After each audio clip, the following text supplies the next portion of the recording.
নমস্কার বন্ধুরা, টেট সংক্রান্ত আজকের ভিডিওতে এখনও পর্যন্ত যে বহুল চর্চিত প্রশ্ন এবং যেটিকে মিলিয়ন ডলার কোশ্চেন বলা যেতে পারে সমস্ত শিক্ষক শিক্ষিকাদের জন্য, সেটি হচ্ছে এই যে 23শে আগস্ট 2010 যে এনসিটির যে মিনিমাম কোয়ালিফিকেশনস নোটিফিকেশনস যে বেরিয়েছিল, তার আগে নিযুক্ত টিচারদের জন্য কি টেট ম্যান্ডেটরি, এই বিষয়ে এনসিটির কি ভাবনা বা এনসিটির কি বক্তব্য, তার পাশাপাশি ভারত সরকারের শিক্ষা বিভাগের কি বক্তব্য এই বিষয়ে।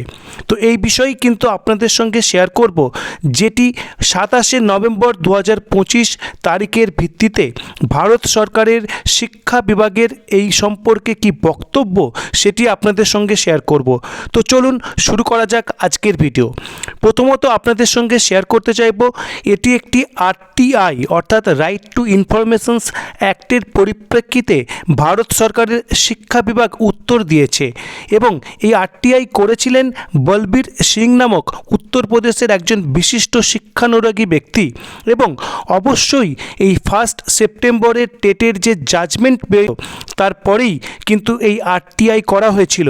এই আরটিআই বেশ কিছু গুরুত্বপূর্ণ প্রশ্ন করা হয়েছিল এবং তার কি উত্তর এসেছে, তো চলুন দেখে নেওয়া যাক। आरटीआई अपील संबंधी कृपया अपना RTI appeal register number DOACL/A/25/00351 देखें जो 2025 का है। हमारे पास उपलब्ध जानकारी इस तरह है। प्रश्न: भारत के अलग अलग राज्यों के बेसिक शिक्षा विभाग क्लास 1 से 8 के स्कूलों में टीचर के पदों पर नियुक्ति के लिए टीचर एलिजिबिलिटी टेस्ट कब जरूरी कर दिया गया था। तो प्रथम प्रश्नই বলছে টেট কবে জরুরি ঘোষণা করা হয়েছিল, তার উত্তর দেখুন। जवाब: 23 अगस्त 2010 को क्लास 1 to 8 में टीचर के तौर पर अपॉइंटमेंट के लिए कम से कम क्वालिफिकेशंस के लिए एक नोटिफिकेशंस जारी किया गया था, जो नोटिफिकेशन की तारीख को लागू है। अर्थात এখানে এনসিটির যে 23 আগস্ট 2010 নোটিফিকেশনস তাকে মেনশন করা হচ্ছে এবং সেই নোটিফিকেশনের তারিখটিকে কিন্তু লাগু হওয়ার তারিখ হিসেবে বলা হচ্ছে। একেবারে স্পষ্ট প্রথম লাইনেই। তারপরে দেখুন, शिक्षा का अधिकार अधिनियम 2009 किन राज्यों में कब लागू किया गया। उत्तर देखुन, 16 फरवरी 2010 के नोटिफिकेशन के अनुसार भारत सरकार 1 अप्रैल 2010 को बच्चों के मुफ्त और जरूरी शिक्षा के अधिकार 2009 এখানে আইনটি ছিল 35 নম্বর 2009 लागू होने की तारीख तय करती है। आरटी एक्ट के 1 सबसेक्शन 2 के अनुसार ये एक्ट पूरे भारत में लागू होगा। अर्थात 1 अप्रैल 2010 के मेंशन करा होच्छे चालू होवार तारीख हिसेबे।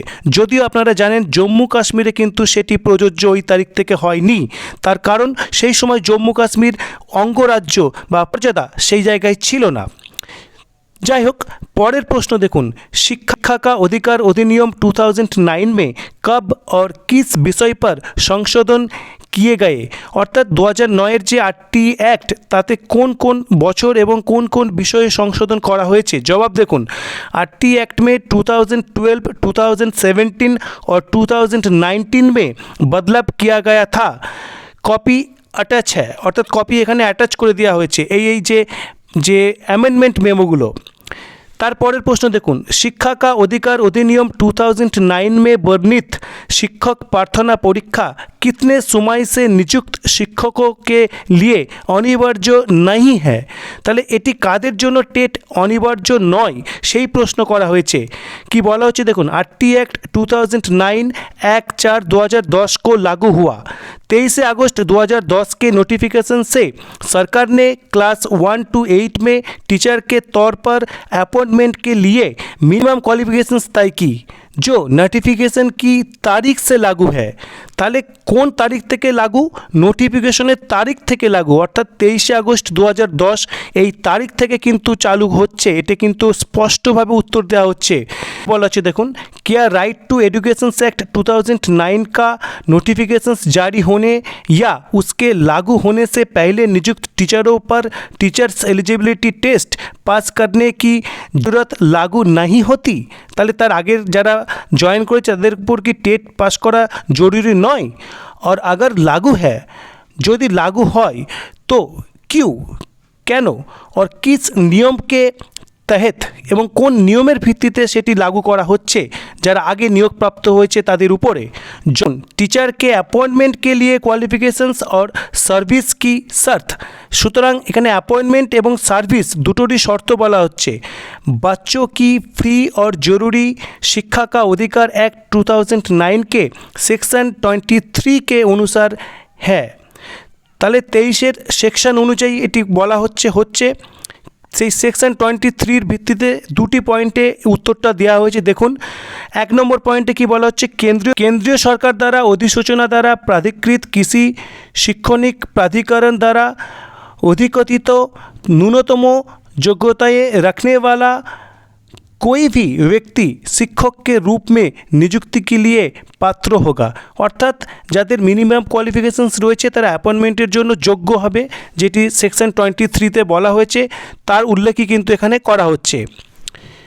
जहाँ किसी राज्यों में टीचर्स एजुकेशंस में कोर्स या ट्रेनिंग देने वाले काफ़ी इंस्टीट्यूशंस नहीं है, वो सब सेक्शन 1 के तहत ताई मिनिमम क्वालिफिकेशंस वाले टीचर काफ़ी संख्या में उपलब्ध नहीं है, तो सेंट्रल गवर्नमेंट अगर ज़रूरी समझे तो नोटिफिकेशंस के जरिए टीचर के तौर पर अपॉइंटमेंट के लिए ज़रूरी मिनिमम क्वालिफिकेशंस में उस नोटिफिकेशंस में बताई गई अवधि के लिए जो 5 साल से ज़्यादा नहीं होगा ঢিল দে सकती है। অর্থাৎ 5 বছরের রিল্যাক্সেশনের কথা পরিষ্কারভাবে এখানে বলা হলো।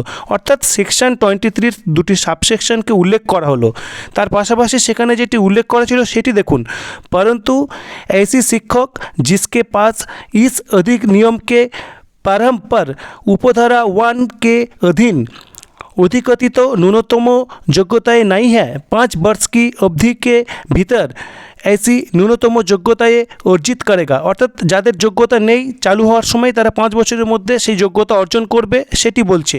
भी प्रावधान है कि 31 मार्च 2015 को नियुक्त या पदस्थ प्रत्येक शिक्षक जिसके पास उपधारा 1 के अंतर्गत निर्धारित न्यूनतम योग्यताएं नहीं है उसे निःशुल्क और अनिवार्य बाल शिक्षा का अधिकार संशोधन अधिनियम 2007 के प्रारंभ होने की तिथि से 4 वर्ष की अवधि के भीतर ऐसी न्यूनतम যোগ্যতা करनी होगी।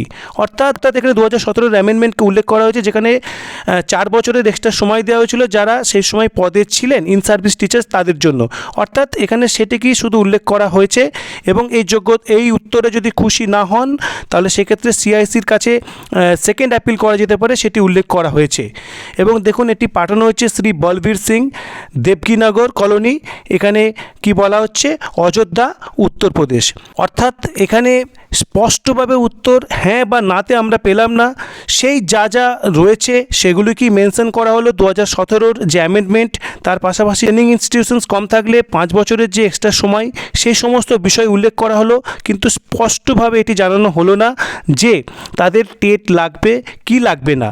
এই বিষয়ে কেন্দ্রীয় সরকারের শিক্ষা বিভাগের উত্তর পরবর্তী যদি কোনো আপডেট এই বিষয়ে পাওয়া যায় সেটি অবশ্যই নির্দিষ্ট সময়ে আপনাদের সঙ্গে শেয়ার করব। ধন্যবাদ। এই ছিল আজকের ভিডিও। পরবর্তী আপডেটের জন্য চ্যানেলটি সাবস্ক্রাইব করুন এবং শেয়ার করুন। ধন্যবাদ।